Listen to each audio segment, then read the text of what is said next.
মহান বিজয় দিবস উপলক্ষে যুদ্ধ জাহাজ জনসাধারণের জন্য উন্মুক্ত করা হয়েছে। চট্টগ্রামে নৌবাহিনীর বানৌজা ইশাখা ঘাঁটিতে আছেন সহকর্মী অনুপম শীল। বিস্তারিত জানবো তার কাছে। অনুপম শীল, মহান বিজয় দিবস উপলক্ষে যুদ্ধ জাহাজ জনসাধারণের জন্য উন্মুক্ত করা হয়েছে, সে বিষয়ে বিস্তারিত জানবেন। মানুষজনের আগ্রহ কেমন দেখছেন?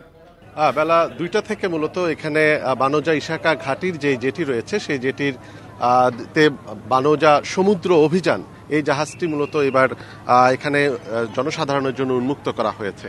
মূলত বাংলাদেশ নৌবাহিনী বাংলাদেশের সমুদ্র সীমা পাশাপাশি সার্বভৌমত্ব রক্ষায় যে কাজ করে যাচ্ছে সেই বিষয়টি সম্পর্কে সাধারণ মানুষকে পরিচিত করানো বা তাদের কর্মকাণ্ড সম্পর্কে জানানো, যুদ্ধজাহাজ নিয়ে যে সাধারণ মানুষের এক ধরনের আগ্রহ থাকে সেই আগ্রহটি কে সামনে রেখেই মূলত এই বিশেষ দিনগুলোতে এরকম প্রদর্শনীর আয়োজন করা হয়ে থাকে। এখানে যুদ্ধজাহাজের ভেতরে যে বিভিন্ন রকমের যুদ্ধাস্ত্র আছে সেই বিষয়গুলো সম্পর্কে নৌ কর্মকর্তারা, নৌসেনারা তারা সাধারণ মানুষকে কিছুটা ব্রিফিং করছেন, বুঝিয়ে বলছেন।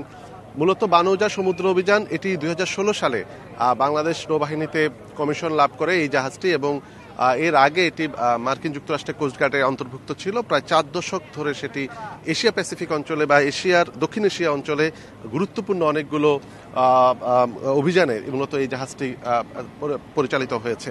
এবং এই জাহাজকে ঘিরে আমরা সাধারণের যে আগ্রহ, স্বভাবতই আশেপাশের মানুষজন যারা কর্ণফুলী নদীর আশেপাশে বসবাস করেন তারা মূলত আমরা এই যুদ্ধজাহাজগুলোকে জেটিতে অথবা কর্ণফুলী নদীতে বিভিন্নভাবে চলতে দেখেন, কিন্তু এই জাহাজগুলোর কি ধরনের কর্মকাণ্ড আছে, সেটি সমুদ্র সীমায় কিভাবে কাজ করে, এই বিষয়গুলো সম্পর্কে আসলে খুব একটা সাধারণ মানুষ জানেন না, বা তাদের মধ্যে কিন্তু প্রবল একটি কৌতূহল আছে। সো সেই কৌতূহলকে সামনে রেখেই এখানে মানুষজন আসছেন, তারা ঘুরে ঘুরে দেখছেন যুদ্ধজাহাজের গঠন কিরকম হয়, সেখানে কি ধরনের যুদ্ধাস্ত্র থাকে, সেই বিষয়গুলো তারা মূলত দেখছেন।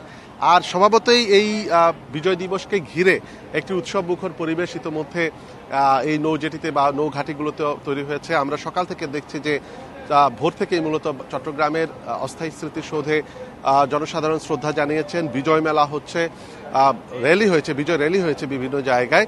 অর্থাৎ বিজয়ের এই 53 বছর পূর্তিতে এক উৎসব মুখর পরিবেশ বন্দরনগরীতে তৈরি হয়েছে, এবং সামগ্রিকভাবে একটি সমৃদ্ধ বাংলাদেশের স্বপ্নেই এই বিজয় দিবস উদযাপিত হচ্ছে। সাধারণ মানুষজন সেই কথাটি বারবার বলছেন। চট্টগ্রাম থেকে কথা হচ্ছিল সহকর্মী অনুপম শীলের সাথে।